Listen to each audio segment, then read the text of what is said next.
For this video, share ko naman kung paano bumili ng token o ng BNB sa Binance gamit ang Gcash.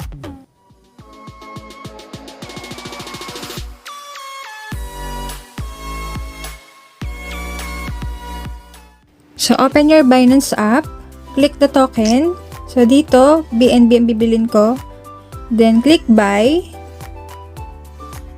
Then, enter mo lang yung amount kung magkano yung bibilin mo. And then, select ka lang ng preferred mode of payment mo. So, for this video, through Gcash ang aking mode of payment. Then, confirm.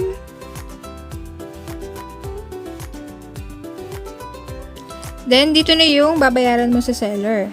So, nasa sa'yo kung i-message mo siya para alam mo kung online ba siya.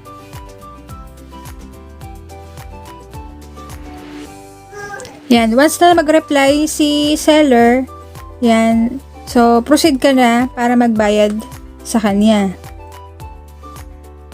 Yan, click lang yung payment page, then nandito yung details ni seller para makapagbayad sa kanya through Gcash.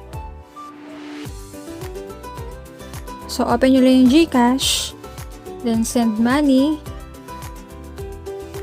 and then enter yung mobile number ni seller. So, double check nyo lang. Yan. So, pwedeng i-copy from Binance.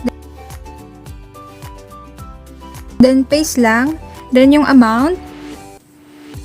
Yan. Send lang. Double check lang natin yung name.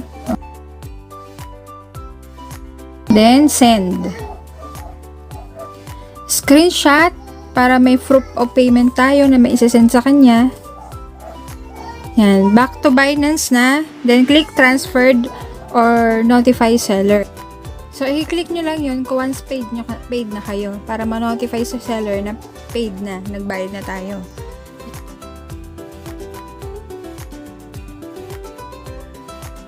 Nasa send nyo kami, message nyo siya or send nyo na lang yung proof of payment.